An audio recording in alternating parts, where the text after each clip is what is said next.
আয়নাঘরে আনুষ্ঠানিক পরিদর্শনের সাথে আছেন সহকর্মী মাইনুল মারুফ। এ বিষয়ে সবশেষ খবর নিয়ে যোগ দিচ্ছেন আমাদের সাথে।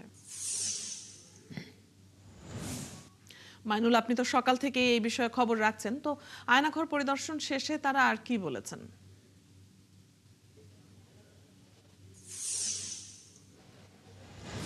কিছুক্ষণ আগেই কিন্তু আন্তর্জাতিক অপরাধ ট্রাইব্যুনালের ৩ বিচারক, আসামি পক্ষের আইনজীবী এবং প্রসিকিউশন টিম আয়নাঘর বা র্যাবের যে টিএফআই সেল রয়েছে উত্তরায় র্যাব একের কার্যালয়ে, সেই টিএফআই সেল পরিদর্শন করেছেন এবং গোপন কুঠুরি রয়েছে, ছোট ছোট কুঠুরিগুলো রয়েছে, সেই কুঠুরিগুলো কিন্তু তারা পরিদর্শন করেছেন এবং পরবর্তীতে কিছুক্ষণ আগে কিন্তু চিফ প্রসিকিউটর এখানে কথা বলেছেন এবং তিনি এই যে ঘটনা এখানে ঘটেছে, মানুষকে বছরের পর বছর আটকে রাখা, দিনের পর দিন আটকে রাখা, নির্যাতন করা, কাউকে একদম চিরতরে গুম করে দেয়া, এই সকল ঘটনাকে মানবতা বিরোধী অপরাধ হিসেবে বর্ণনা করে তিনি বলেছেন যে এই ঘটনার সাথে যারা যুক্ত, যে রাজনৈতিক দল যুক্ত, যাদের ইন্ধনে এই ধরনের ঘটনা ঘটেছে, এমনকি যারা প্রমাণ লোপাটের চেষ্টা করেছে। আমরা কিন্তু দেখেছিলাম যে কক্ষগুলোর অনেকগুলো ভেঙে ফেলা হয়েছে বা সামনের দরজা ভেঙে ফেলা হয়েছে, দুটি কক্ষের মাঝখানে যে দেয়াল ছিল সেগুলো ভেঙে ফেলা হয়েছে। এই ধরনের প্রমাণ লোপাটে যারা জড়িত ছিল তাদের সকলকেই আইনের আওতায় আনা হবে এবং এ বিষয়েও তদন্ত চলছে।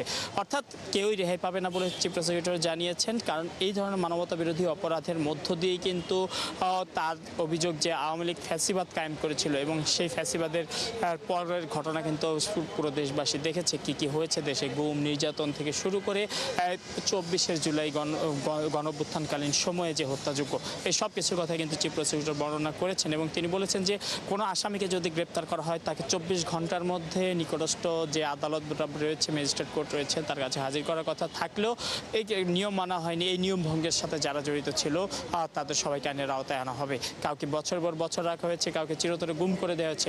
এই ধরনের ঘটনা যেন আর না ঘটে, অদূর ভবিষ্যতে একটি যেন দৃষ্টান্ত স্থাপন করা যায় এই বিচারের মধ্য দিয়ে, সেই চেষ্টা করবেন বলে চিফ প্রসিকিউটর জানিয়েছেন। এবং আজকে যে বিচারপতিরা এখানে ভিজিট করেছেন বা বিষয়গুলো ঘুরে দেখেছেন, আয়নাঘরের বা টিএফআই সেলের যে গোপন বন্দিশালা, ছোট ছোট কুঠুরি, এগুলোকে মেমোরেন্ডাম অর্থাৎ বিচারের জন্য যে সকল প্রমাণ রয়েছে তা হিসেবে কিন্তু তারা সংরক্ষণ করবেন এবং যেহেতু এই মামলার বিচার চলছে, ১৭ জনের বিরুদ্ধে ইতিমধ্যে সাক্ষ্য গ্রহণ চলছে, এই মামলায় এই সকল বিষয় কিন্তু তার বিচারপতির প্রত্যক্ষ দেখলেন এবং এগুলো কিন্তু যখন রায় হবে তখন কিন্তু এই সকল সব কিছু কিন্তু বিবেচনা করা হবে বলে কিন্তু চিফ প্রসিকিউটর জানিয়েছেন।